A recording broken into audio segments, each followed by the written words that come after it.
4, 5. You're on. All right, good evening, everyone. We'll call this Committee of Adjustment hearing to order.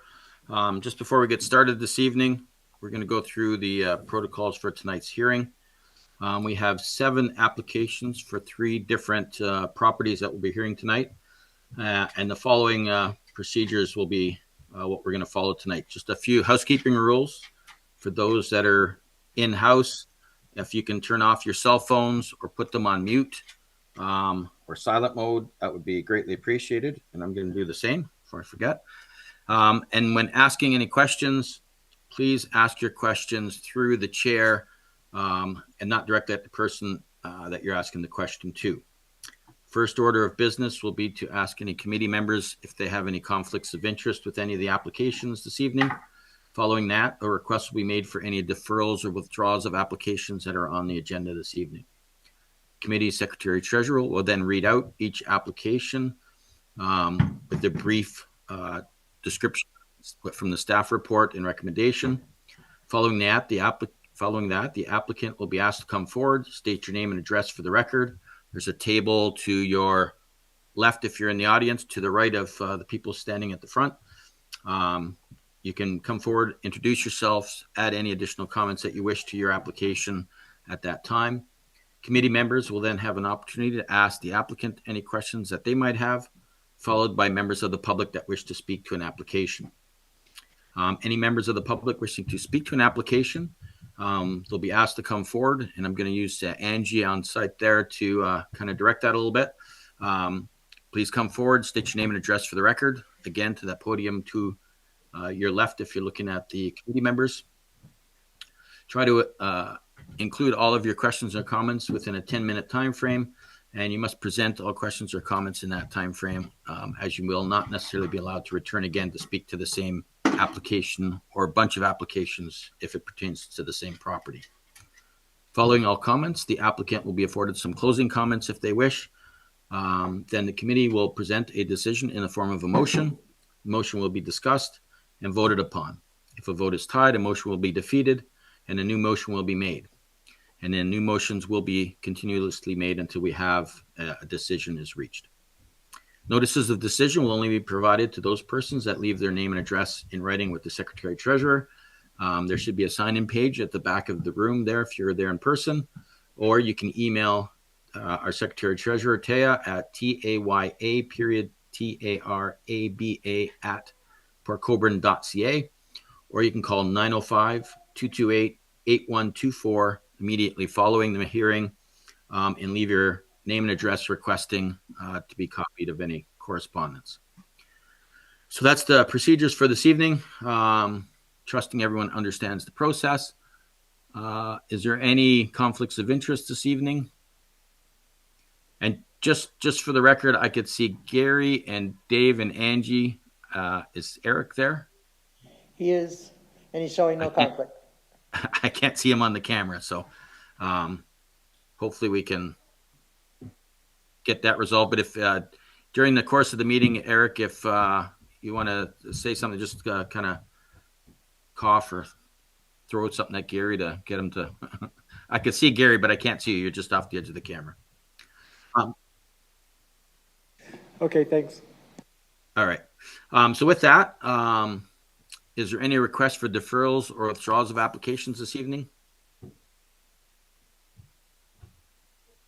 I'm assuming no. I see Angie, you're shaking your head. So with that, I believe there is one applicant that is appearing online. I will ask that question again for them when they come into the hearing at that time. So with that, Madam Secretary, the first application, please. Thank you, Mr. Chair. On tonight's agenda, we have 5 minor variance applications and 2 consent applications. Notice of these applications were circulated to the public on September 19th. The required agencies received notice of these applications on September 9th. A recommendation report for these applications were prepared by planning staff and made publicly available on October 3rd. All correspondence received by October 3rd were addressed in the recommendation reports. Those interested can view the recommendation reports online on the city's website or in person at City Hall. Those interested may also contact planning staff in person, by email, or over the phone to obtain a copy of these reports. Accommodations for alternative methods of viewing or obtaining the recommendation reports are available upon request. Please note that the zoning bylaw currently in effect is the City of Port Colborne zoning bylaw 6575/30/18 as amended, which will henceforth be referred to as the zoning bylaw.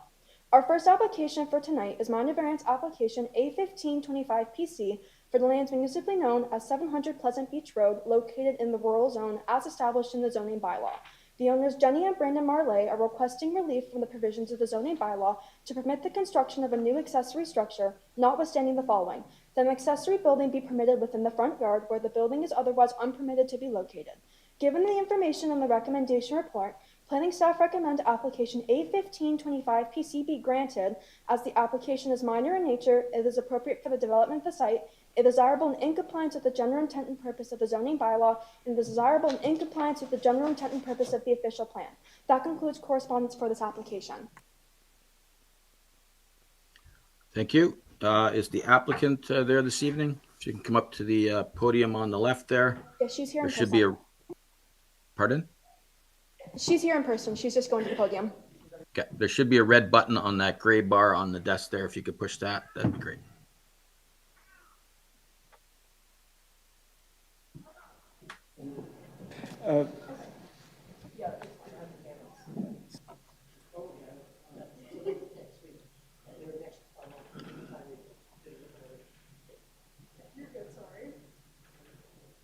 Am I just introducing myself? Yes. I'm just saying my name. I'm Jenny Marlatt from 700 Pleasant Beach Road. Again. Thank you. Is there anything you'd like to add at this time to the application? I don't think so. I think it's pretty small and straightforward. I think the drawing kind of speaks for itself as far as what we're kind of hoping to achieve. All right, thank you. Is there any members that have any questions for the applicant this evening?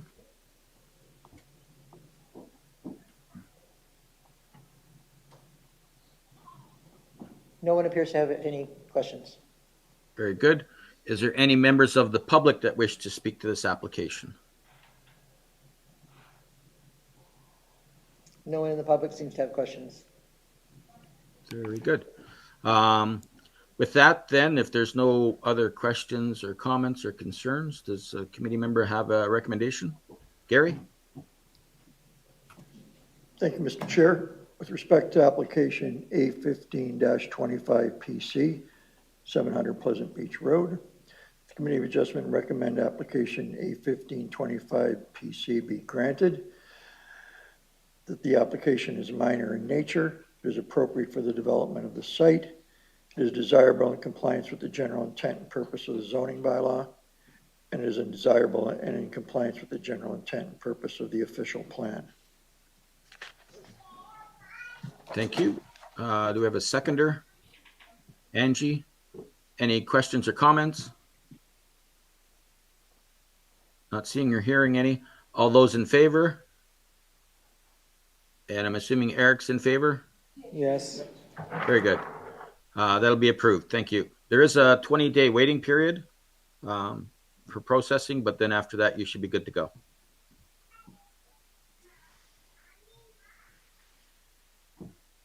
And then, Madam Secretary, the next application, please.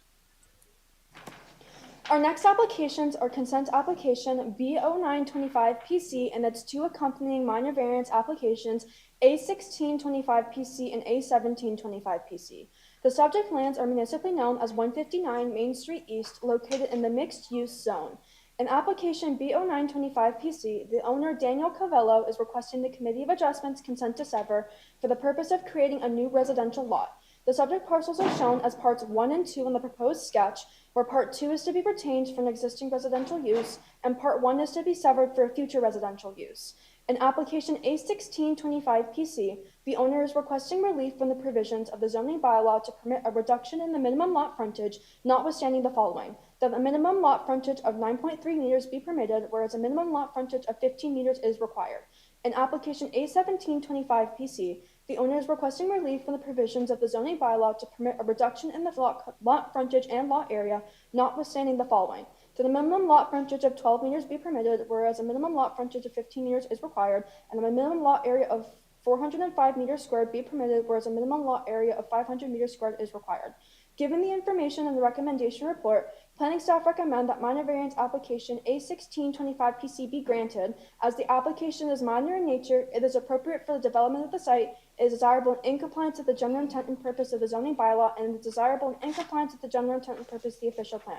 Planning staff recommend that minor variance A1725PC be withdrawn, as the application meets the zoning requirements outlined in section 21.4 within the zoning bylaw.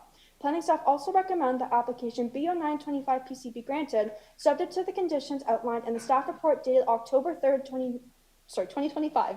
That concludes correspondence for this application.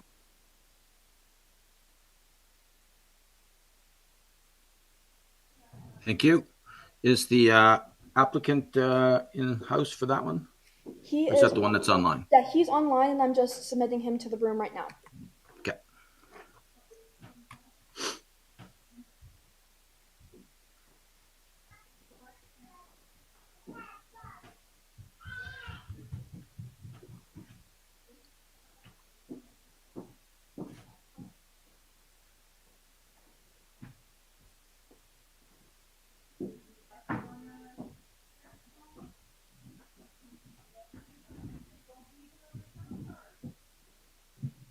Hello, Hello.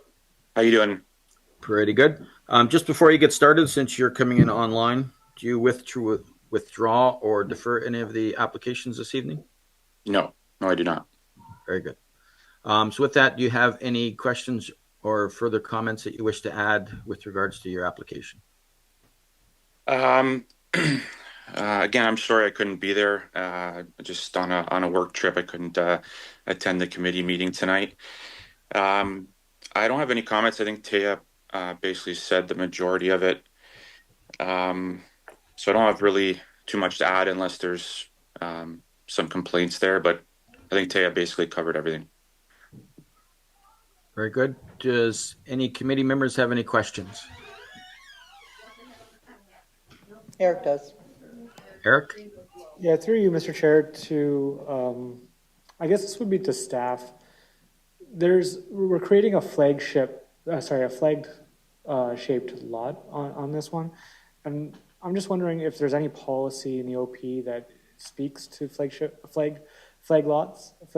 lots. And because my understanding is they're not typically desirable. And I'm just wondering if you can provide some explanation as to why this might be an acceptable lot.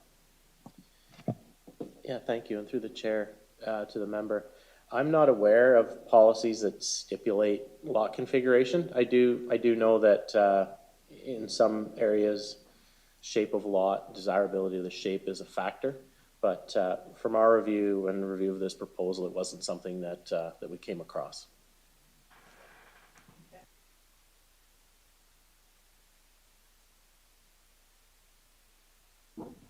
Does anyone else have any questions or comments? Seeing none. I do have, with regards to the one application, I believe it was A17, with regards to the frontage actually complying with the requirements. So I guess from our standpoint, since the applicant, it would appear they don't really even need that variance. Would it be the committee's choice to grant or deny, or since the applicant's not withdrawing it, doesn't really need it since they comply in that section of the lot? Does staff have some guidance with regards to that? I just don't want to leave that file open somehow. So I'm just wondering what the best way would be to close that. Through the chair to the members, I'm okay with either option on that. If the applicant would like to, I suppose that opportunity passed. I suppose if you grant it, that's fine with us. It's either way not going to be a problem for the creation of this lot. Okay. Like I said, I just wanted to make sure that it just doesn't leave that application lingering out there. Somehow we could get to a resolution on it. Okay. So with that, is there any other questions? Not seeing any. Is there any members of the public that wish to speak to this application? Seeing none. All right. Does the applicant have any closing comments or questions that they might have? I just had one question about the way I'm proposing another entrance from Highway 3 or Main Street. Um, I wanted to know what would be a better practice. The way I have it now, I'm going to be adding another entrance onto Main Street, or would the city like to see off of the 9.3 entrance have an easement off of that to just limit one entrance onto Main Street? I guess maybe the region would be a good person to ask, but from a city perspective, what would be the best way to do that?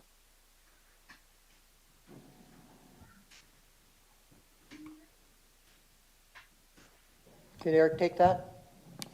Through the chair to the question, I believe we got comments from the Ministry of Transportation on this, and they are agreeable to either option, an easement across the frontage of the new part or a driveway direct onto Main Street West. So, sorry, Main Street East. I think either option works, and we don't, from a staff perspective, certainly don't have a preference. I think if you have an opportunity with the MTO right now to get a driveway, you may want to take that opportunity while it exists.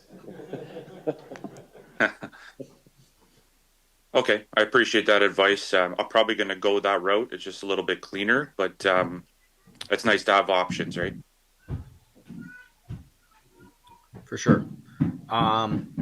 Gary? Thank you. Through you to our chief planner.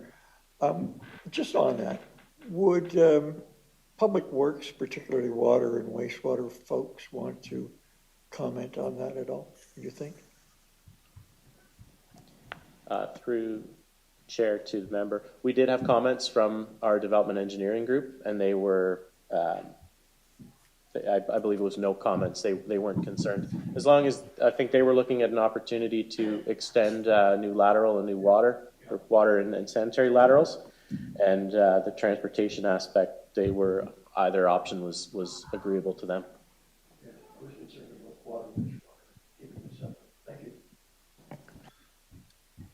Thank you. Any other questions or comments? Not seeing any. Does anyone have a recommendation? And Eric? Eric does. In application A16-25-PC, A17-25-PC, and B09-25-PC, that the Committee of Adjustment recommend application A16-25-PC and A17-25-PC be granted. The applications are minor in nature. They're appropriate for the development of the site. They are desirable and in compliance with general intent and purpose of the zoning bylaw. They are desirable and in compliance with the general intent and purpose of the official plan. And that the Committee Adjustment recommend application B09-25 PC be granted for the reasons outlined in the report. Thank you. Can I get a seconder to that? Dave? Questions or comments? All those in favor? That'll be carried. Yes. And you just did the A's, you're going to do the B as well? Through you, Mr. Chair, I did. Oh, sorry. I must have missed the B part. No worries. So with that, there is a 20-day waiting period to proceed further, and there's some conditions with regards to the severances that need to be done. But other than that, pending any appeals, you should be good to go. I appreciate that. Thank you very much. Thank you. And then, Madam Secretary, the last series of applications, please. Thank you. Our last applications for tonight are consent application B1025PC, and it's a 2 accompanying minor variance applications, A1825PC and A1925PC. The subject lands are municipally known as 252 Division Street, located in the first densely residential zone. In application B1025PC, the owner Frank Gersick is requesting the Committee of Adjustments consent to sever for the purpose of creating a new residential lot. The subject parcels are shown as parts 1 and 2 on the proposed sketch, where part 1 is to be retained for an existing residential use and part 2 is to be severed for a future residential use. In application A1825PC, the owner is requesting relief from the provisions of the zoning bylaw to permit a reduction in the interior side yard setback, notwithstanding the following: that the minimum interior side yard setback of 1.1 meters be permitted, whereas a minimum interior side yard setback of 1.5 meters is required. The minimum interior side yard setback of 0.6 meters be permitted for the side yard windows, whereas a minimum interior side yard setback of 0.6 meters is required. In application A1925PC, the owner is requesting relief from the provisions of the zoning bylaw to permit a reduction in the minimum lot frontage, minimum front yard setback, minimum interior side yard setback, and interior side yard setback, notwithstanding the following: that a minimum lot frontage of 12.4 meters be permitted, whereas a minimum lot frontage of 15 meters is required. Now, a minimum front yard setback of 3 meters be permitted, whereas a minimum front yard setback of 6.5 meters is required. The minimum interior side yard setback of 1.2 meters be permitted, whereas a minimum interior side yard setback of 1.5 meters is required. That an interior side yard setback of 1 meter for the accessory structure be permitted, whereas an interior side yard setback of 1 meter is required. Given the information in the recommendation report, planning staff recommends that the application A1825PC be granted for the following reasons: that the application is minor in nature, it is appropriate for the development of the site, it is desirable and in compliance with the general intent and purpose of the zoning bylaw, it is desirable and in compliance with the general intent and purpose of the official plan. Planning staff recommends that application A1925PC be denied for the following reasons: the application is not minor in nature, it is not appropriate for the development of the site, does not maintain the general intent and purpose of the zoning bylaw, and it is desirable in compliance with the general intent and purpose of the official plan. Planning staff also recommend that application B1025PC be granted, subject to the conditions outlined in the staff report dated October 3rd, 2025. That concludes correspondence for this application. Thank you. And I believe you said the applicant is in-house there this evening? Yes, he is.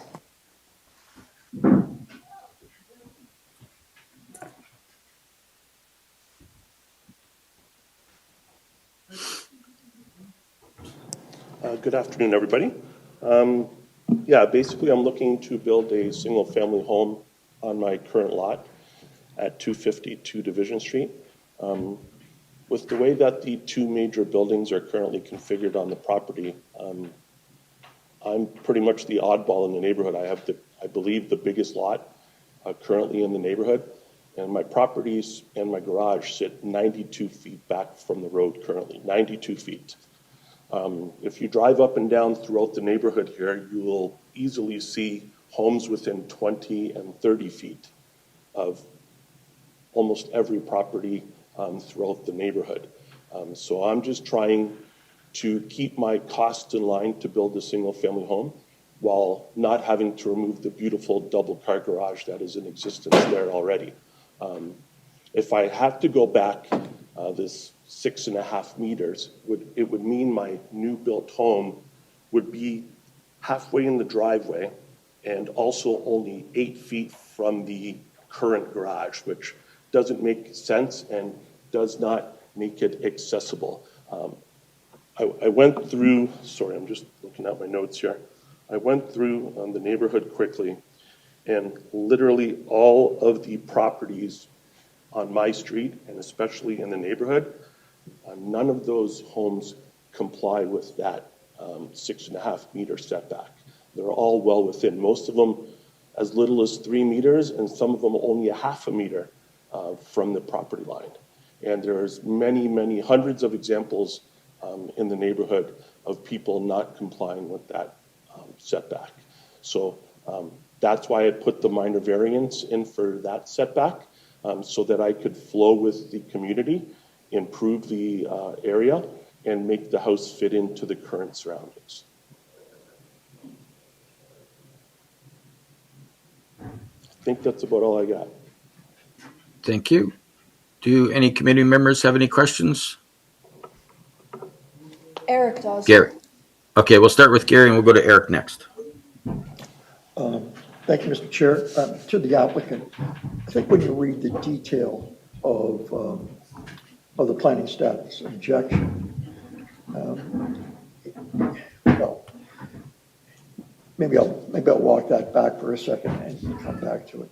I guess the concern that I have is that while it's admirable, as anybody would, to try and save dollars on building a new single-family house, you know, I think at the end of the day, you sound like you've been around this building game before. If you haven't, I have, I've built a few times now. right. I think from our perspective, while it's admirable to try and save money in the committee, and I think staff would go along with that, I think there's obviously more to this in an existing neighborhood than just savings in money. I would agree with you, but all of the current homes in the neighborhood are well within that 6.5 meter setback, so I would just be following suit with what's already there in the neighborhood. Like I said, my house sits back 92 feet back from the road. Unless you look, you wouldn't even know it was there half the time, because when you're driving like my house neighbor to the east, he's within 3 meters of the road. Two houses down, I don't believe he's within 1 meter of the proposed setback.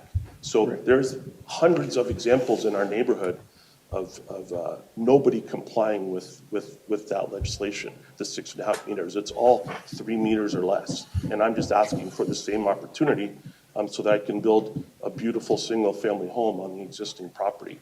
That makes sense for the neighborhood and for myself as well. Because I live there. I plan to move into the new home when it's done. I think, Mr. Chair, my follow-up to that would actually go to staff, so I'll wait till other questions are asked of the applicant, and then I'll come back to staff, if you're okay with that. Very good. Eric? Yeah, through you, Mr. Chair, to the applicant. Do you know where the laterals connect to the house? What do you mean by laterals? The water and sanitary? Yeah. Which so side? The water would be on the new property. I've already worked details out with Eric. I would have to put in a new sewer line to the existing property at my expense, use the current sewer line for the new property, and then I would have to put in basically extra services to my existing property where it is, so that they don't cross property lines. Those drawings were submitted to the city, and I'm already fully aware of what needs to be done to be compliant, so that services stay on the proper properties and they don't cross over from property to property. Okay. So, So there is extra cost there that will have to be incurred by me too, in order to make everything comply.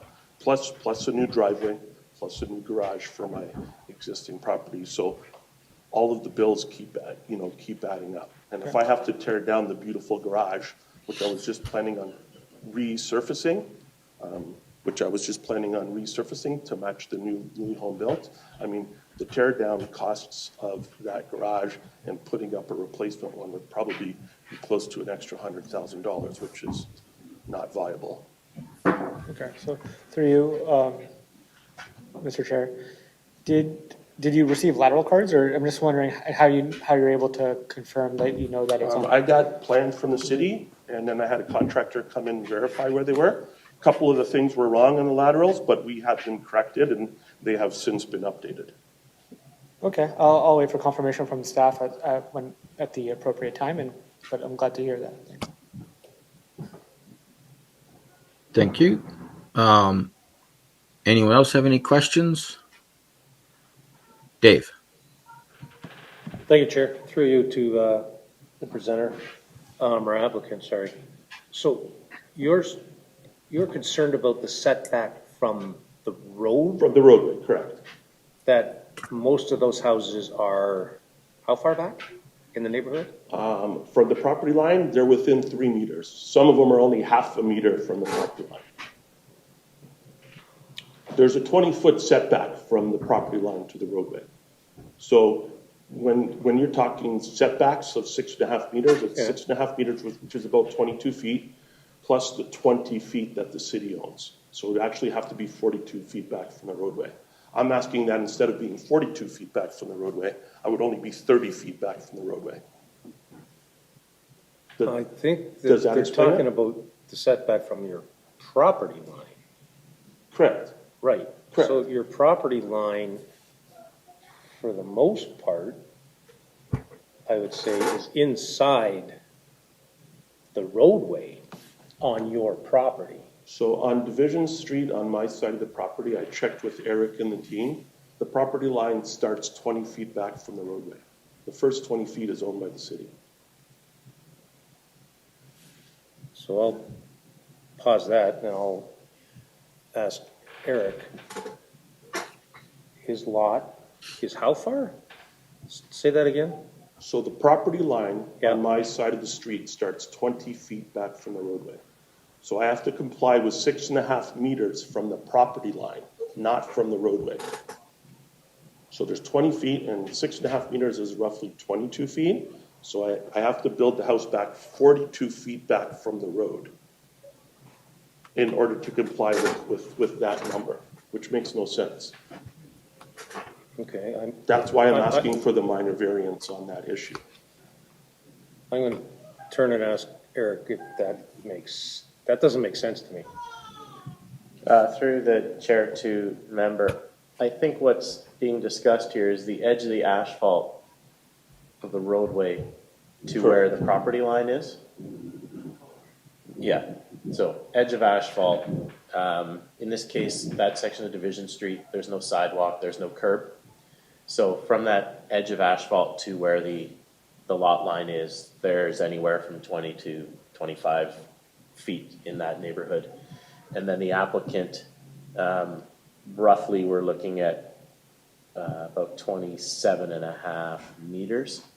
So 65 feet or so, I believe, unless I've calculated that wrong. I had it at about 42 feet total. If I may, with regards to how far the property is from where the actual asphalt is in my opinion irrelevant. It all deals from where your property line is to where the bylaw says you can build a house.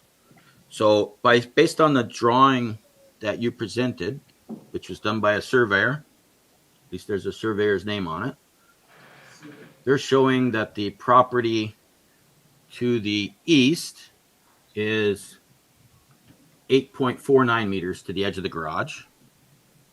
And the property to the west is 5.18 meters from the property line to their dwelling. Yeah, Now, there is a property farther west that shows it to a garage, which would be an accessory dwelling as opposed to the primary dwelling. But with all of that said, the application is from your property line back. And based on the sketch that was provided to us, your proposed two-story dwelling would be completely in the front yard of the existing dwelling that's there. It'd be 30 feet back from the roadway. Your drawing shows 3 meters from the 3 property meters? line. I don't Sorry. care where the roadway is. Sorry, it would be 3 meters back from the property line. Correct. And that's all that we're concerned about. I don't, So where the road is irrelevant. And that's why I'm asking for a variance from the typical 6.5 meters that is required. But like I said, if you look in our neighborhood, I believe you would not be able to find one house that complies with that 6.5 meter setback. All of the houses existing in the neighborhood, almost without exception, sit 3 meters or less to their property line. Gary had his hand up. Yeah. Gary? Through you to, Mr. Chair, through you to our planner. My concern is that what is there now may be homes that were built in the 60s, 70s, 80s. And so I'm not sure when our setbacks have come into play, but could that be the reason for that? And that you have an existing neighborhood that at the time complied and the requirements have changed. Is that a possibility? Through the chair to the member, that's a possibility, probably also highly likely fact. I think another big factor in this is that the south side of Division Street, if we're looking at the streets from Clare, Linwood, Homewood, Glenwood, and Ridgewood, none of the houses on the south side of the street front onto Division. So those houses that are all very close to Division Street, it's a side yard of a corner lot. And so there's at least 8, 10 or more of those where what you're seeing and what's actually showing in the drawing that was provided by the applicant, where there's on the very, very bottom of the drawing, a garage that's showing a 1.9 meter setback. That garage is attached to a home, but that is a side yard setback on a corner lot. So it's a mix of corner lots, regular lots that front onto division, and different forms that If are I built. may add one more point, or I can wait my turn, I didn't mean to cut you off. Can I go, or do you want me to wait? Eric, were you done? Gary, no, I was done. Thank you, Mr. Oh, Chair. okay, Yep. thank you. So even if you go over like 2 blocks, 3 blocks, they have that whole new subdivision on Clarence Street. I'm not aware of their zoning bylaws or whatever, but all of those newly built homes within the last year or so are all within 3 meters of the property line as well. So I'm just kind of asking for what everybody else is being granted. So let me, to that point, one of the things that committees of adjustment don't necessarily take into consideration or aren't, I guess, to abide by or follow, there is no precedent with regards to other applications or other situations on the street. We look at every individual property on its own. So although you can use those for reference and aesthetic purposes, from our perspective, it's not like it's a complete zoning change where you kind of trying to uniform everything. So for us, this is what the requirements are set, and we look at every property individually. So there is no precedent setting by any of our decisions and the way we look at properties. Yes, we kind of look at the general aesthetics of the property and the neighboring properties to make sure that we're kind of not getting out of touch. But like I said, the 2 immediate neighboring ones are 5 meters and 8 meters. So From even the though roadway or from the property line? from the property line, like I said, it's not relevant where the roadway is. It's relevant where your property line is. So then those examples you just gave don't comply with the bylaw either. And they very well may not. But All that's what we're I'm here to asking consider. is for the same opportunity that everybody else is Okay, getting. fair. You've stated that, but you're also stating that something's 1 point something meter that on your sketch would be a side yard, not a front yard. Well, the neighborhood is older, and again, if you drive up and down the neighborhood, you'll find virtually no properties that are beyond 3 meters from the property line. They're all well within 3 meters for the most part. Well, you just provided us drawing that shows otherwise. How so? Your drawing shows the neighboring property to the east as 8.49 meters. To the east. The property to the west, you have it at 5.16 meters. That's your drawing. That's my current property. That's my house, I believe is what you're referring to. No, That's the only neighboring house. properties I'm talking about. I don't believe any of the neighboring properties adhere to that 6.5 meter setback.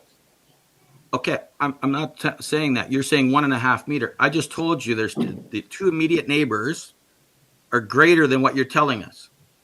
What am I telling you? I'm just saying they don't comply with the 6.5 meter setback. I understand that, but you're also saying that there's one that's 1 point something meter away from the property line, which is a side yard setback in your drawing. So you're asking, so your neighbor to the east is 8.4 meters. Now you're going to be 3 meters. So you're going to be 6 meters in front of that neighboring property. I don't believe so. I don't. That's the drawing you provided. I don't believe my drawing has my neighbor's property to the east on there. I mean, I don't have the see a drawing. lot that says residential. Sorry, sir, I don't have the drawing in front of me, but I don't believe, I'll probably only be 10 or 12 feet in front of the neighbor to the east. It won't be what you're reporting. Well, I'm going by the drawing that was provided with your application. Okay, fair enough. I don't have that drawing on me right now. It was provided by the surveyor, but it's consistent with, what's going on in the existing neighborhood. And then secondly, I believe your variance is asked for a front yard reduction to, I can't remember what the number was. 12.4, if I remember correctly, Correct. for part 2. Your drawing that we sent out with the application shows 12.13.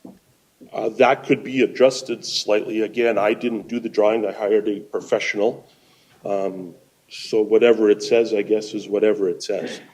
But because of the existing structures on the property, that was the only spot that would make sense for the severance of the proposed new property. That's fair, but the problem that we have now with these variances is that we can only grant what was the notices were sent out for. So we couldn't go to your 12.4 because the notice here shows 12.13 on the sketch. That would be another issue. Now, if you could live with 12.13 based on your drawing that you provided, then Again, I don't have the sketch, but I'm sure I could probably live with that. Okay. Anyway, those are the questions that I had. I don't know if any other members, Gary, did you want to come back to it or? No, I think the conversation is becoming circular in nature. I mean, we've established that the existing houses in an older neighborhood have a different setback, and this is about complying to today's standards. These are short blocks with side yards being confused with front yards. And I don't think in the last 15 minutes we've doubled down on a disagreement between what the planner has said, what you're saying, Mr. Chair, and I don't have anything else to check with the planner, and my other comments aren't really towards the applicant, so I'll give way to anybody else, Mr. Chair. Dan, Eric has some comments he would like to make. Eric? I guess through you, Mr. Chair, yeah, I kind of agree with Member Bruno, what was saying, and I think we have to really focus not so much on what the surrounding neighborhood is, although that is something that's important. I do think it's really about the test and whether or not, you know, sight lines are impacted, if there's any issues regarding, it's mostly about sight lines and characteristics of the neighborhood that I think matter in terms of the test. So I think that's what we need to focus on. I do have more questions, but I think it's to staff, so I'll wait at this time. Okay. If there's no other committee members that have questions, I will open it up to the floor. If there's any members of the public that wish to speak to the application, please raise your hand, and Angie could direct you up to the front, to the left podium. Just please state your name and address for the record. We have a woman who's approaching right now.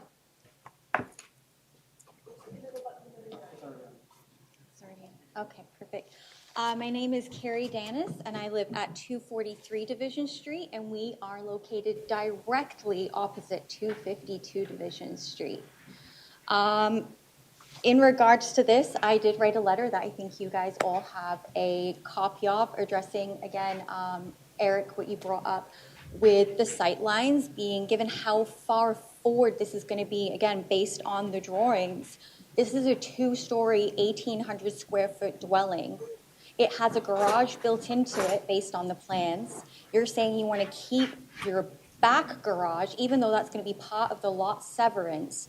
So if you're building a house with a garage inside of it, but you still want to keep a double garage that is almost as old as your house was the first one built in that area. It's over 100 years old. So it does need some refreshing. You mentioned several times it was a beautiful garage. Again, that's a personal opinion. Siding hasn't been updated on that garage. Doors have not been upgraded in that garage. Again, I understand that, you know, you want to cut costs, but how large this house is, you really are going to need, and I know we didn't want to talk about road lines, you really are going to need it 3 meters from the road in order to access the back of that with how deep your plan is on that house to get to the second garage. So you're going to need 3 garages, perhaps you're using it for storage or whatever, but it's going to be so far forward that if you're going to move into that and sell your existing home, which you converted into a duplex or an in-law suite in the front, so now that comes to the point, is there going to be accessible parking? If you sell that house, a duplex has to have at least 2 parking spaces. If you're going to be keeping the parking in the garage for the new house, you're going to have to spend money to build a driveway on the new one. So what costs are you really cutting keeping that garage? It's 6 of one, half a dozen of the other at that point. Additionally, with it being so far forward from the other properties, I'm interested to know if you had a professional surveyor come out and actually measure all of our frontages and setbacks, because going based on, saying, oh, none of them are 6.5 meters. Dan O'Hara presented one that was 8 and another is 5. Granted, the 5 is less than the 6.5, but the other one was 8. You did mention all these other ones being, 1.5 meters. I agree with you. Those are side yard setbacks. Ours is very far back. We have an extremely deep lot, almost as deep as yours. This is impacting sightlines. We are 150 meters from St. Patrick's Elementary School. It is where their buses come down. It is where the children walk in the morning and walk from. If you're building a 2-story dwelling that is going to be blocking at the minimum 2 driveways, when people are backing up, they're not going to see traffic coming this way. They're not going to see traffic coming that way with school buses and children walking down, elementary age school children, may I add. We're also 700 meters from Steel Street Public School. We are so close to children. There have been accidents, abundance of accidents in our neighborhood. If this was to be granted with this size of a dwelling, even 2-story, we would need a traffic survey. We would need a safety survey to ensure that this isn't going to impact it. There's no sidewalks for children. There's nothing. And you want to put it this close just to save a couple of dollars? Why?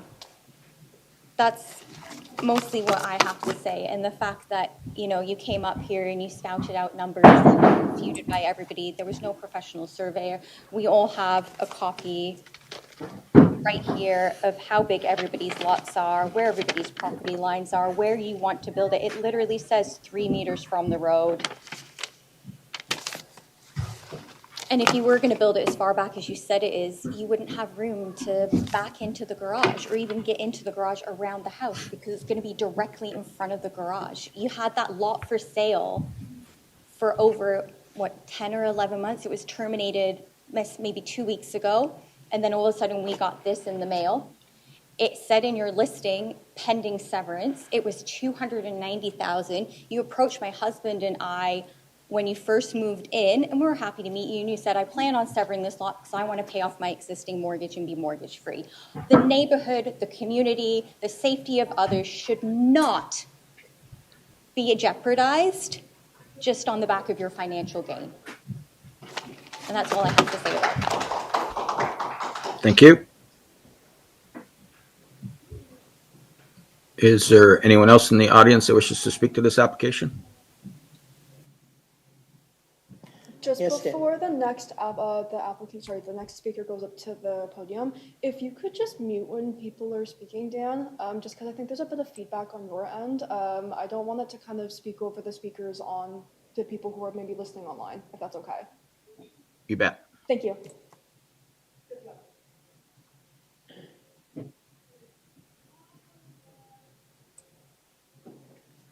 Red button is on. Hi, I'm Erin Andrews. I am the neighbor right next to Frank's house. Oh, do I need to speak up? Sorry. So I'm at 250 Division. I am the neighbor right beside Frank. I am absolutely opposed to his application for severance with the intent to build a 2-story, 1,800 square foot next to my house. That would be considerably larger than my house, and I am set back quite far from the road.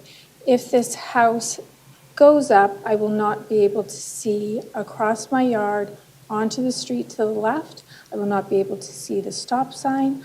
If I am pulling onto Division Street from Rosemount, all I will see is a house, and I will see nothing else beyond that. What Frank was saying is that if you walk through the neighborhood or you drive through the neighborhood, there is different setbacks.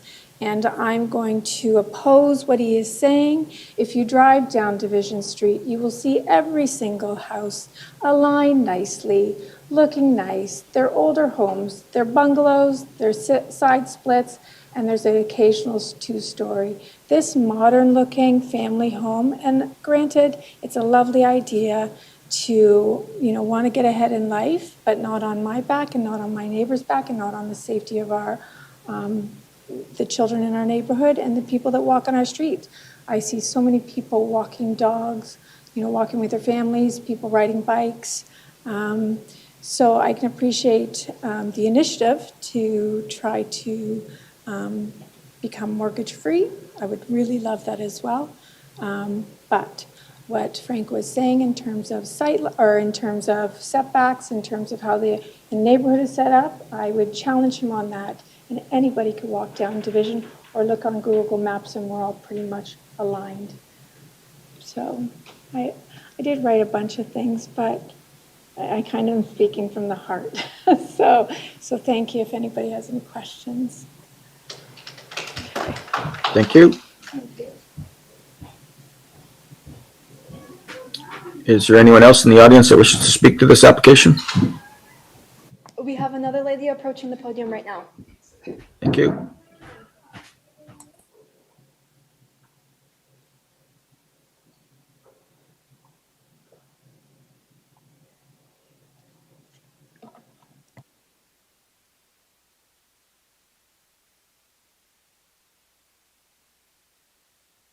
It went back off. Okay. Donna Abbott, 30 Ridgewood. We are on the corner of Ridgewood and Division. Our house is approximately 70 years old. We are one of the houses impacted on driving out of our garage onto Division. If this residential structure goes up, we will not be able to see oncoming traffic. And that's a concern because, as was stated, there are many kids walking around. Somebody's going to get hurt. And I find that really upsetting. So let's not ruin a nice neighborhood with some new big building just to line somebody's pockets. That's all. Thank you. Anyone else have any questions or comments? Dan, I just want to maybe depart from the order here and ask Eric what staff has thought about the sightlines, because they do seem to be the largest issue here. I'd like to hear that.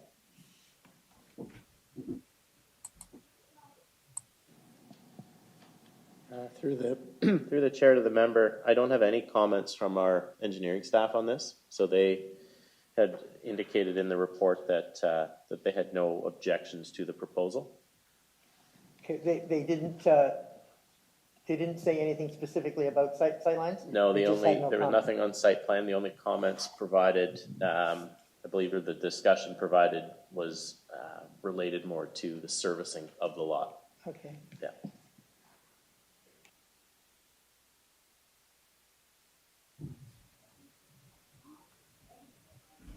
Angie, you good? Yeah, that's good for me, but in the future, I would like to see comments about sightlines. Is there anyone else in the audience that wishes to speak to this application?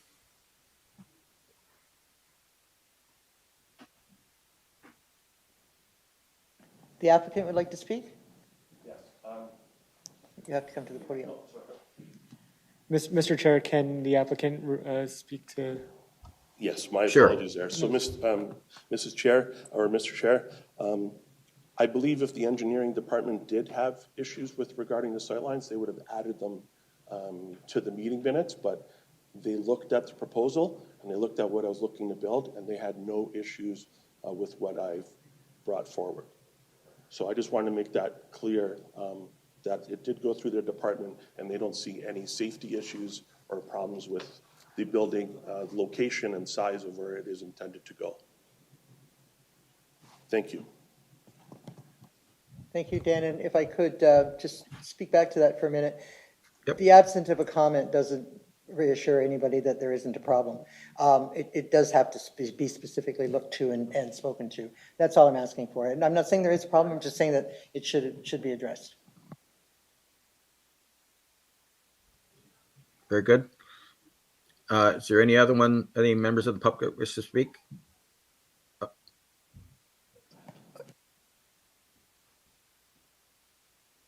Okay, so with that, Gary? Sorry, I know you can't see the audience. Sorry, Dan. Just through you to the chair or to the chief planner. In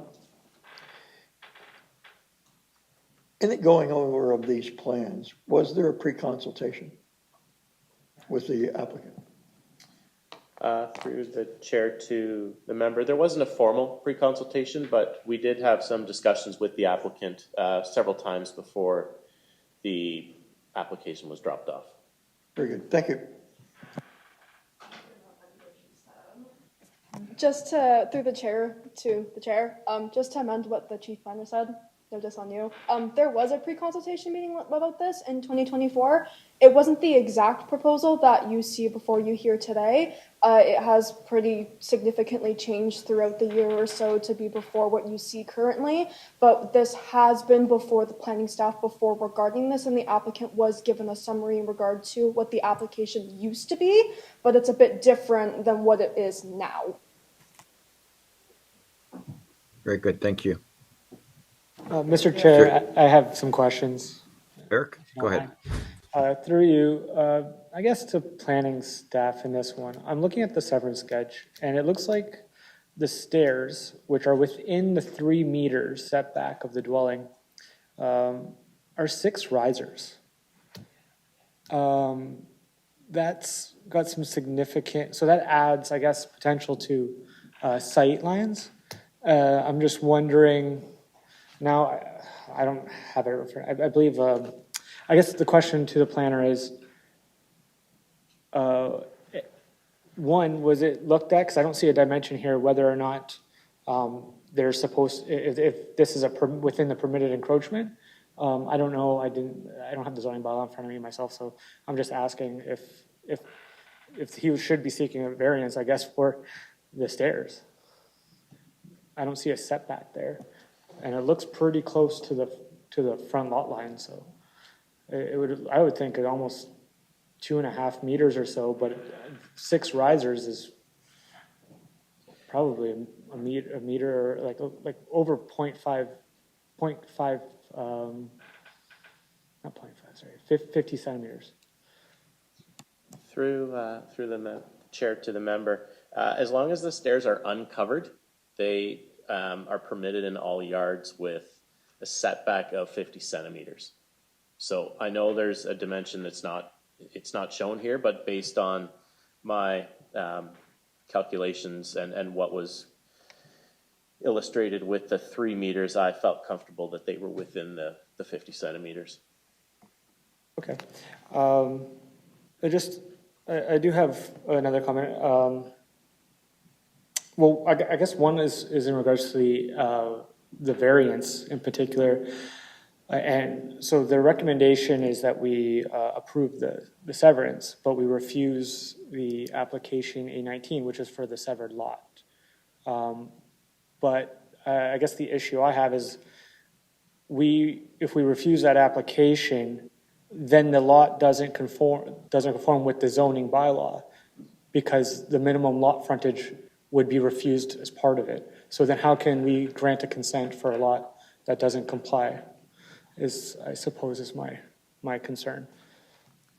Through the chair to the member, the way that I had written the conditions for the consent component was that a minor variance be achieved that will satisfy the requirements. So in the commentary on consent application 19, the report and the recommendation is based on the totality of the ask. So the frontage, the front yard setback, the side yard setbacks. In analyzing the application, I don't have an objection to the reduction in the frontage. I think the reduction in the frontage ask is reasonable. I think the request to create the lot was reasonable.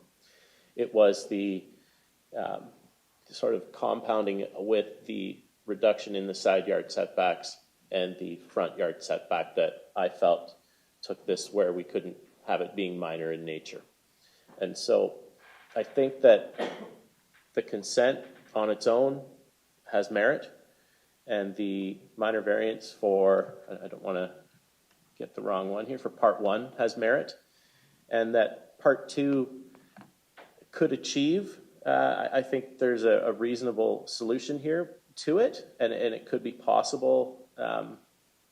It's just that the footprint of the house is problematic from a staff perspective, and that's how I had set the report up, and I didn't want to make a recommendation to refuse the consent based on the minor variance application, which I think could potentially be reworked to still be suitable for the lot.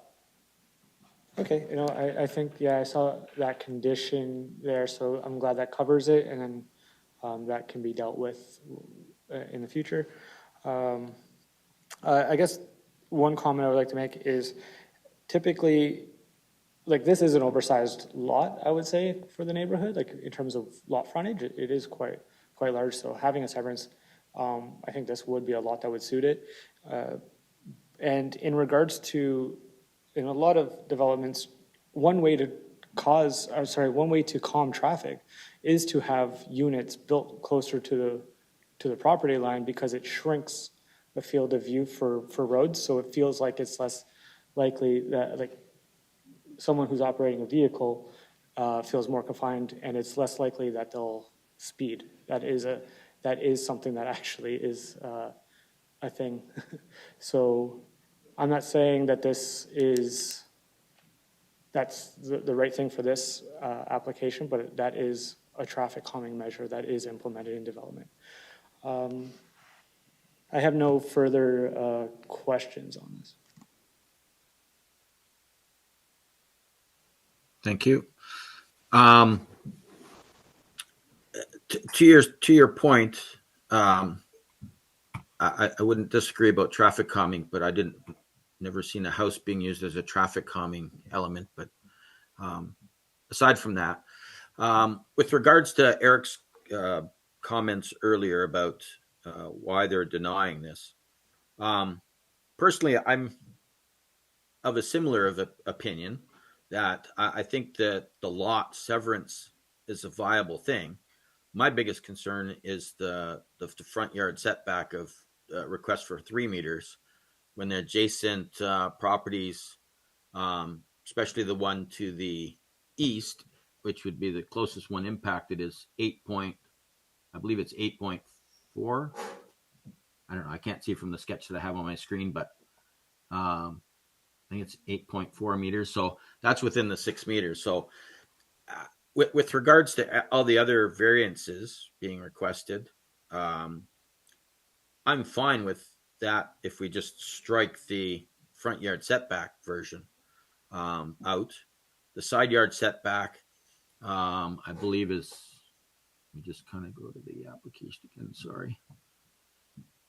This interior side yard, 1.2 meters, where 1.5 meters, we're talking 30 centimeters there. It's, barely a foot. That's not a significant amount.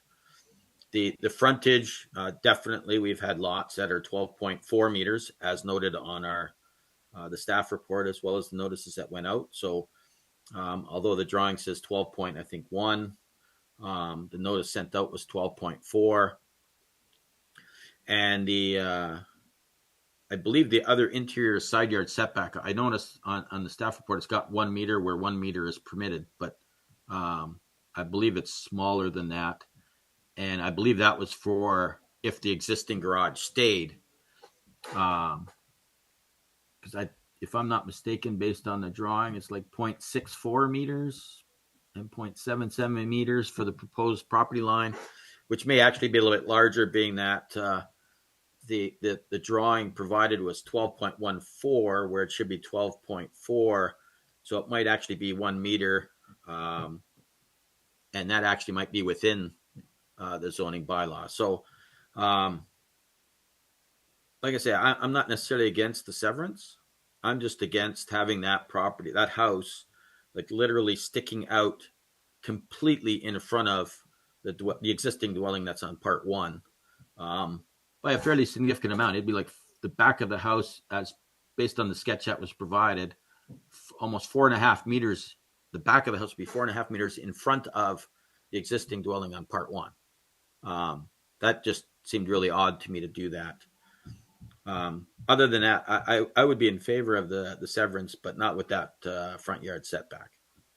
So I don't know if other members have comments to that point or not, but I can put it around the floor to ask. So I see, Angie, you got your hand up. Yep, thank you, Dan. I would agree with you totally. The sticking point for me is the sightline issue caused by where the dwelling is placed. When I look at this, I would think if you're going to go forward and do this, and obviously one property is going to be financing the other. What is the big deal? Take the garage down, move the building back, do it in the spirit of good neighborhood and a better lot line and a whole better existence for this property. That's the only problem I have with it as well. Otherwise, the rest of it I'm okay with. Just that. So if you can find a way to get that dwelling back within the meters required within the proper setback, I would be okay with it. But otherwise, I can't go forward. Thank you. Very good. Does anyone else have any comments? The applicant would like to speak again. That's up to you. You're the chair. Yeah, just before we get to that, is there any other committee members that have any questions or comments? Not seeing any. Okay, so with that, the applicant can close out with any other comments that they wish at this time. Hi, thank you, Chair, for letting me speak again. So we're talking about 3.5 meters of setbacks to be compliant with the, I guess you want to call it the bylaw. Can we come to a compromise, perhaps 4 or 4.5 or 5 meters from the property line? Because even if you push me back to 6.5 feet, I can still put that existing structure up. There's still enough room between the garage and it, but it just doesn't flow properly. So is it possible we could adjust the 3 meter setback to like 4.5 meters or something in the middle? That's what I'm hoping the committee will take into account. Thank you.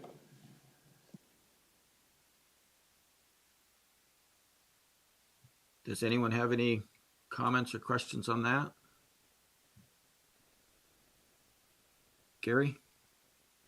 I think the fact of the matter remains is that there's a couple issues here, and failing 2 of the tests, I think you should reconvene with the planner. You'll have seen the decision, get some semblance of a pre-con. The planning department has said this is potentially workable, but on the fly, just to decide an arbitrary compromise, I think you need to go back to the professional planners and either rejig or resubmit this. But I mean, they're offering, they've stated that there's an opportunity to make this right, but I don't think it comes on the fly tonight. That would be my comments.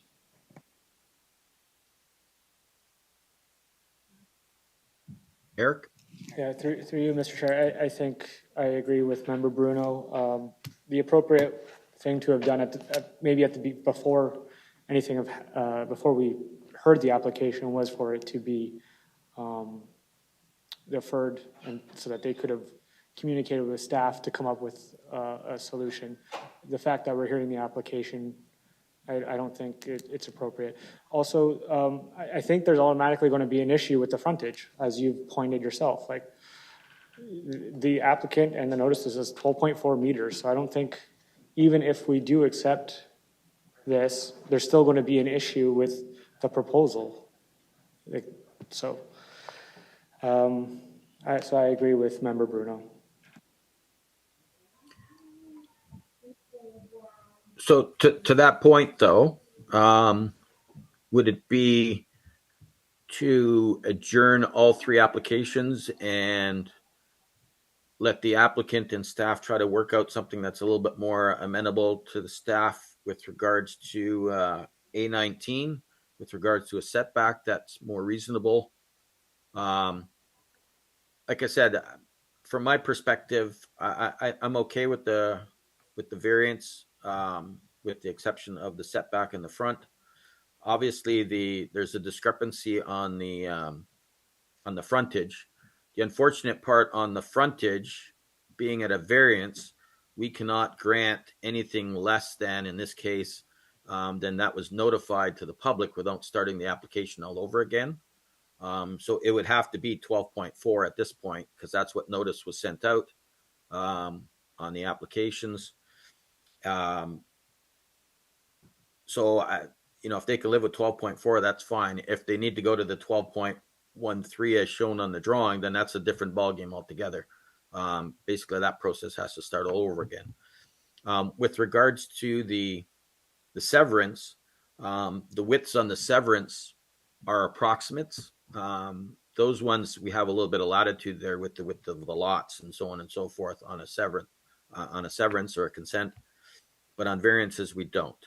So I'm at the pleasure of the committee here. If you want to request an adjournment for the applicant and staff to try to work out something more appealing, I guess, with regards to that, so we have an actual sketch of what we're looking to grant, I'm okay with that too. Or if you want to proceed with the severance and the variance for part 1, we could do that, and then just adjourn part 2 and bring that back at a later date.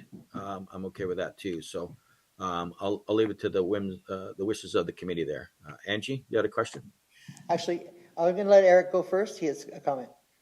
Okay. Sorry, through you, Mr. Chair. I'm just wondering, maybe to the planner, the distance between the proposed structure, the 2-story dwelling, and the existing garage is approximately 4.69 meters. Is there a limit as to how close they are supposed to be to one another? Just Through the chair to the member, there is, and it's set by the Ontario Building Code, and I don't know that number. I'd have to look it up.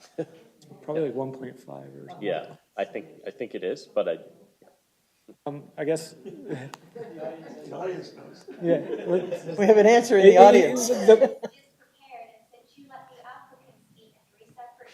Oh no, hang on. We have to. That has to go to the chair after this part's done. Through you, Mr. Chair, I guess the point that I'm trying to make is maybe to staff that there is flexibility for the proposal to move the dwelling to the rear and still keep the garage. So, and that may alleviate the issues regarding sightlines. So that's all. That's fair. The one thing I would, from my perspective, whether the garage can stay or can't stay, is not really germane to our decision. It's a cost thing for the applicant. So they're gaining a whole new lot. They're going to gain the benefit of the severance. If it's a cost thing, that's not even a consideration that we should really be taking. It's strictly the appropriateness of the dwelling that's going to be there. And that's the main concern that I think we should focus on. But Angie, did you have a question or comment? Thank you. No, I was just going to suggest that we do entertain an adjournment. I think that's the fairest way to go forward.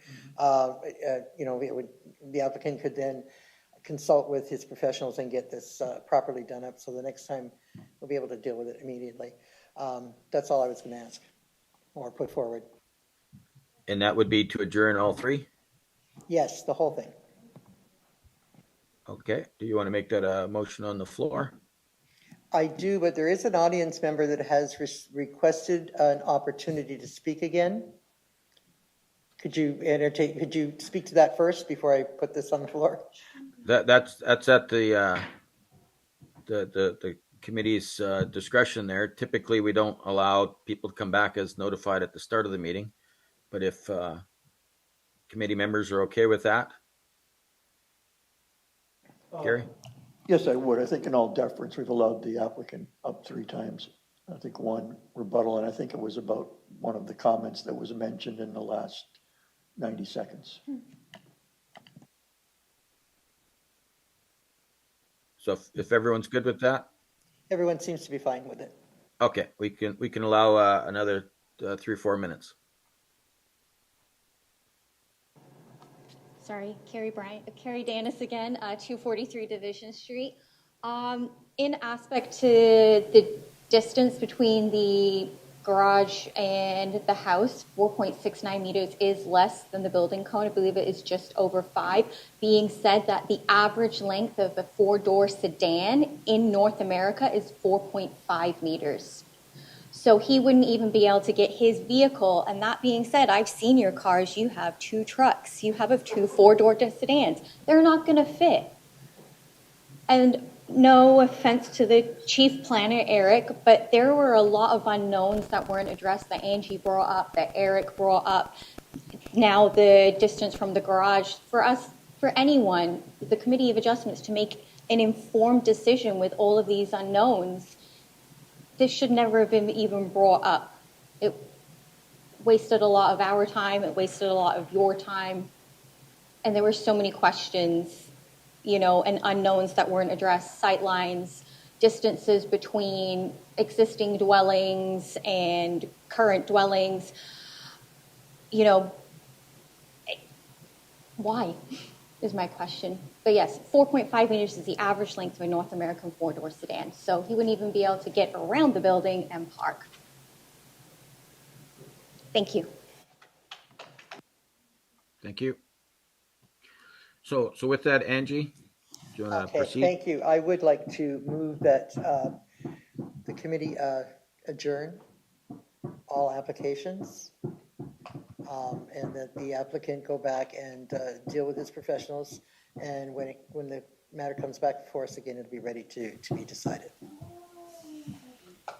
And just before I go to a seconder for that, because that'll kind of stop proceedings, just keeping in mind that we cannot go greater distances than what's shown on the application, just as a cautionary note. With that, I'll ask for a seconder. Dave, all in favor? That'll be carried. So those 3 applications will stay in adjournment until next month. So like I say, we're hoping that staff and the applicant will be able to come up with something that's more appealing, and we'll reconvene that at our next meeting next month. So with that, I believe that concludes all of the applications this evening. So with that, sorry, I just got to change screens here. So with that, is there any other business? Yeah, Mr. Chair, actually, I do have some. I Eric. had to do with a comment that was made. I just want to say that staff, the application was brought because it had to be. An application was submitted and it was deemed complete, and that's why it came here. It's not like whether or not there were some unknowns, it's not necessarily planning's fault that it came here. It's a requirement under the Act and provincial legislation. So I just want to clarify that. Thank you. To that point, and I won't speak to that application specifically. There's a couple things that I did want to bring up. I'll wait to go around the floor. That some of it pertains to what you just mentioned. But is there anyone else that has any other business? Not seeing any. Okay, so I guess I got a couple comments. One, I've noticed that we changed the way we put notices up this go round in general, where we have multiples. We made it all one sign. There's a couple minor typographical errors at the top of notices with regards to whether it's consent and variances or both. I guess what I just, and I've stressed this to staff privately, as well as what I'm going to do now, is that we need to keep in mind that when notices go out, when we set protocols for our meeting, these should be at the discretion of the committee. And because it is signed and sent out on behalf of the committee, or I believe by order of the committee, if you look at the notices that go out.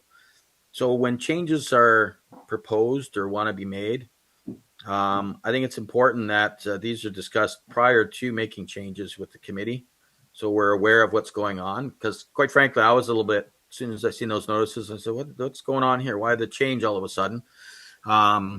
I guess in looking back and taking a second thought at it, yeah, okay, it looks like it covered all of the bases with the exception of, I believe they said consent at the top, even though there was variances included. But even going to Eric, to your point about applications when they're received, and I know in other jurisdictions and based on having OACA conferences that I've attended. I'm just going to interrupt you for a second, Dan. Sorry. There's a bit of a confusion in the crowd. If you guys are here for 252 Division Street, that has ended for that hearing. You guys can leave if you would like. Excellent. Thank you. You're welcome. Sorry, continue, Dan. Sorry. Thanks for that. I can't see the crowd, so I did. So with that being said, I believe in other jurisdictions, just because someone makes an application doesn't necessarily mean per the Planning Act we have to proceed if it's not complete, it's not specific in what the asks are. So I know in other jurisdictions what they'll do, that they'll accept the application, they'll put it under a review, and then they have a quick review to make sure it's complete. The sketches are there, the proper signing authority is there, and all of that process happens. And then until they're satisfied they have all the information they need to proceed, then they say, okay, now the clock starts with regards to the Planning Act. So that way they already have all of this information.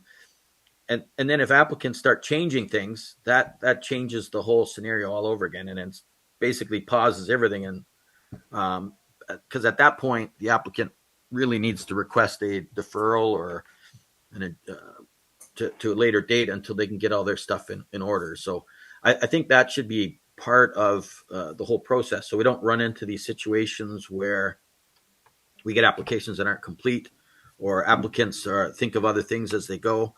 I know a lot of applicants do these things on their own and they're not planners and they don't understand all of the variances and nuances that go along with these. But I know some of those comments I've tried to put in as comments to our draft procedural bylaw as well.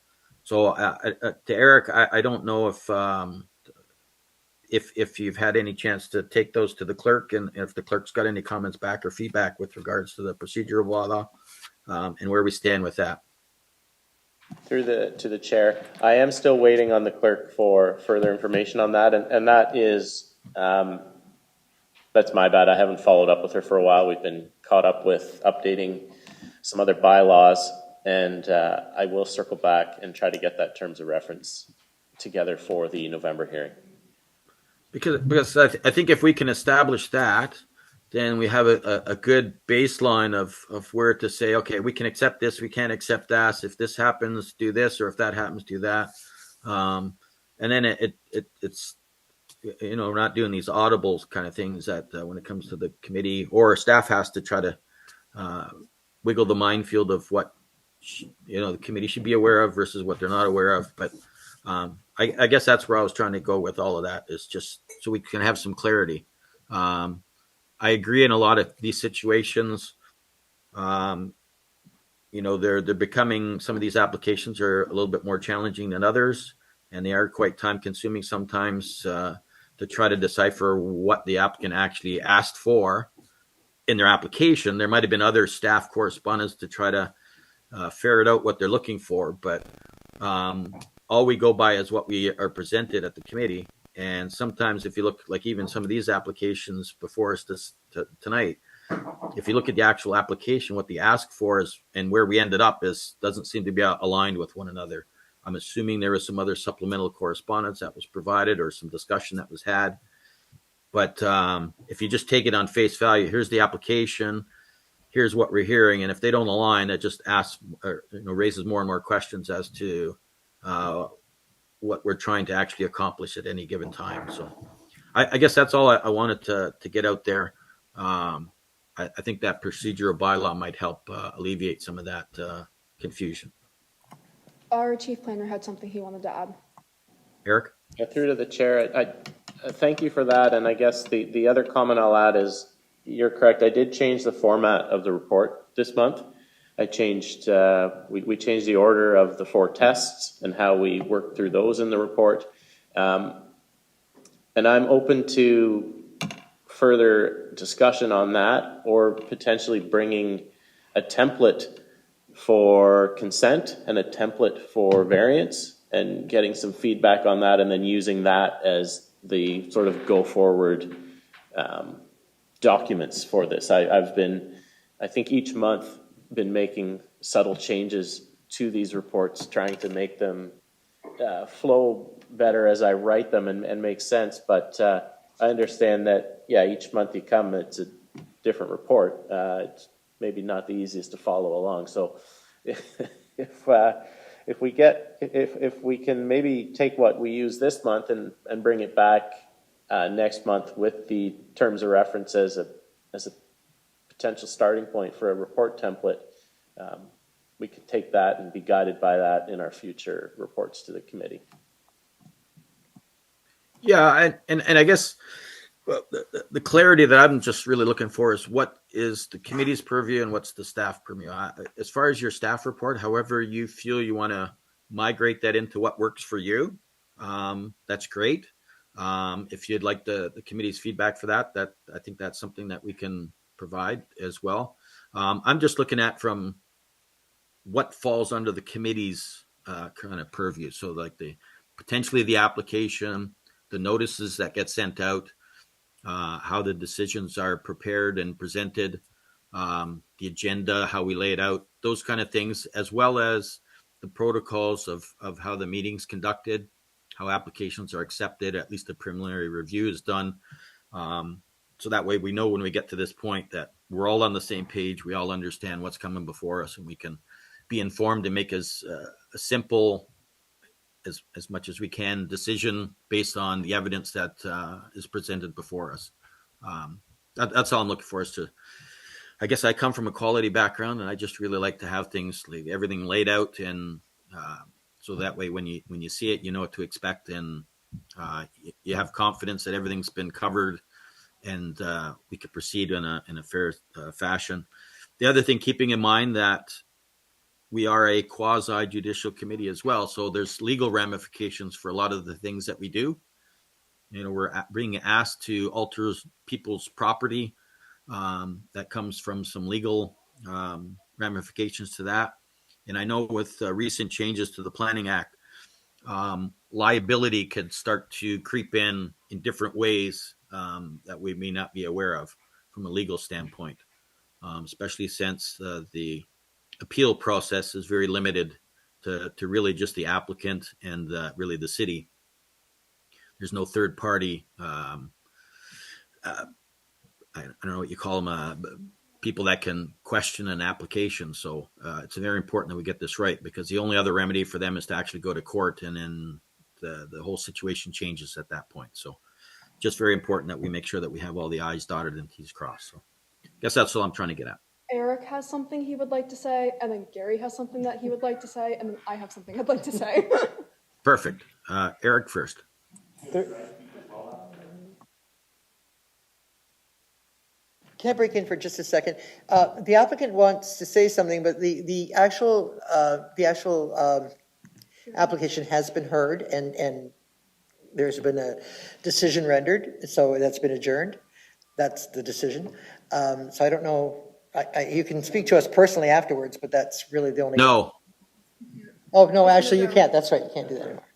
After we adjourn? He can discuss his application with staff, but he can't discuss it with any members on the committee. It's going to come back to us. That's right. Well, can I add a comment right now or no? This isn't the open portion of the committee meeting anymore. Okay, sorry, Eric. I guess through just I think what you were trying to say was third party status at the OLT, I believe is what you're referring to. But that was just off the top of my head. But I want to just say one thing that I've noticed with staff reports, I guess, that I think it was something that happened that was implemented from the previous chief planner, was the separation of these consent and minor variance planning reports. I'm not really a fan of those. I'm not sure about other committee members, but I think I would prefer that it be in one report instead of having to jump back and forth in different reports to see different things. If it's all in one document, that would be a lot very helpful. Another thing that I've noticed that kind of is just bugs me a little bit is that we'll get minor variance applications and they're in imperial measurements and not metric. There's in my experience and everywhere I go, only Port Colborne seems to be the one that will accept those applications. Usually they have to be in metric and meet specific requirements all the time. So I think we need to be not so lenient and we need to be pretty standard. So that's my comments. Thank you. Gary? Yes. Actually, this is really appropriate because the applicant wanting to speak. I've always thought about improving the process. Is so when we have an adjournment, it is very easy for someone who never thought of contacting us before, but now really thinks they want to contact us. And those 10 or 12 people who left, and perhaps even the applicant, I'm not sure what he wanted to say or to who, but I think we owe it to the general public and the non-professional applicants, if they don't have an agent, to repeat upon an adjournment by the chair, and maybe it becomes in your notes. Maybe it's even what's read out at the beginning of the meeting so that you don't have to think about it if there's an adjournment. But I think it would be great to let the general public, because of our quasi-judicial nature, to let them know. Because I could easily see myself or one of us getting a call tomorrow, either, glad you did that, great job, wish you wouldn't have did that. Oh, and by the way, and we can't do that. But they don't know that. Certainly we can tell them, but if we're proactive, we're avoiding them having to do that, us having to get back to them, and I think that's just a good transparency thing. So I'd like to adopt that into either the chair's comments that are read at the beginning of the meeting or whenever there is an adjournment or deferral or referral.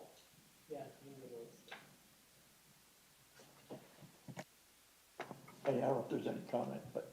So if I might, just to that point, in the procedural bylaw comments that I made, I believe I did stipulate that in there, that it makes it very clear.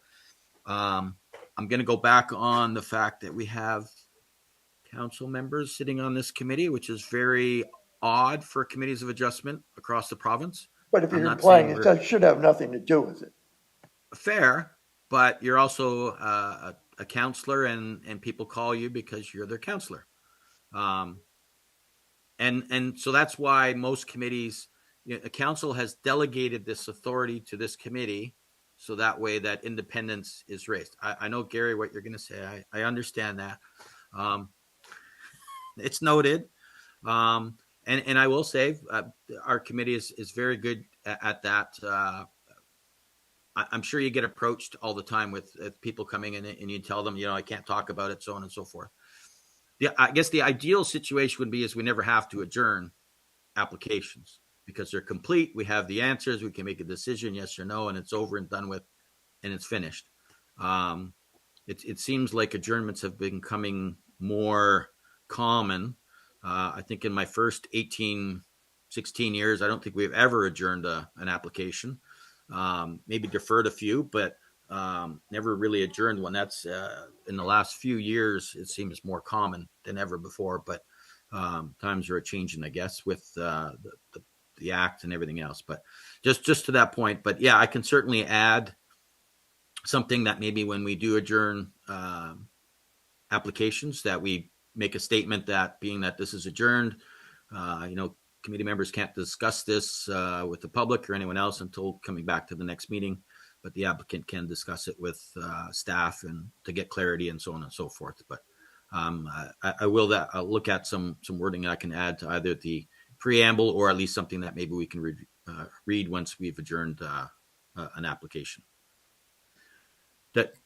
I'll go back to Gary. Did you want to have anything more to add? Well, no, I just think that the only thing is that I think people are likely to ask any member of the Committee of Adjustment who they happen to either know or work with, or who spoke the most, or anything like that. I just think that's ingrained in people's psyche. I really don't. I think there's more likely somebody going to call Angie tomorrow than me, only because she's more well-known than me. And yes, and so I think that it's really, it's more, it's an issue to serve the public. If anything, it's easier for me to say after all these years I can't speak to you than it may be for a citizen member. That's my point. And that's a fair comment. Thank you. Taya, did you want to add something? I do, both about this and just something else entirely, so through the chair to the chair. I think in terms of this, just generally based on my experiences working customer service and the planning technician role and not necessarily for the secretary treasurer, I think when you have somebody who wants to inquire about something, they will do anything in their power to do it anyways. And generally speaking, I think that while this is something that we absolutely could add to the little preamble you give before the meeting, that doesn't necessarily stop somebody from calling them anyways. And I think it's more of a matter of your own willpower and saying, hey, I'm going to interrupt you, just let you know, like, I can't speak to you about this. Like, while sure you can go into it, this is a matter of I really just can't disclose any information. And that kind of just stops the conversation there. Because while we can be proactive and tell them, hey, this is what we can tell you, this is what we can't talk about, that doesn't necessarily mean that kind of halts the conversation there. Exactly, yeah. But people are still gonna be people at the end of the day, and I think that's kind of something that we need to consider as well. So that was my first thing. And then my second thing was in terms of not the reports, but the notices of hearing. I think the reason why we kind of consolidated them into just be one document is it's both less time for me to prepare them, and also I think it's generally more favorable to read just one document as opposed to, like Eric said in terms of the reports, separate documents in terms of having to go back and forth and look at them, and then maybe you have like 4 notices in front of you and you get confused. So if there's a way in which we can keep the consolidated version and maybe work either with you or the committee members to kind of figure out a common ground where I can keep it where we have multiple versions, or sorry, multiple applications, but one version of the notice, just as the planning technician, I would really appreciate that. To that point, I have no objection with that.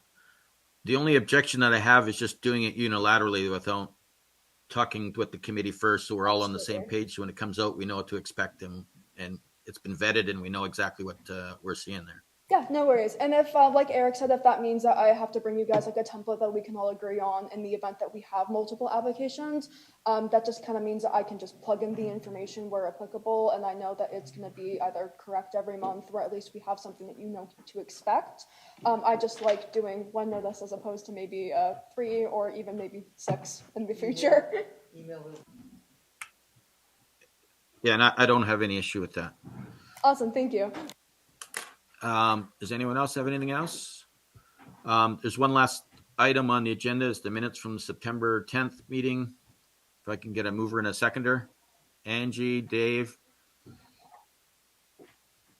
Oh, you can still move it. You just can't vote on it. Oh, okay, I'll move it then. There you go. All those in favor? That'll be carried. So with that, I'll consider this hearing adjourned. Thank you all.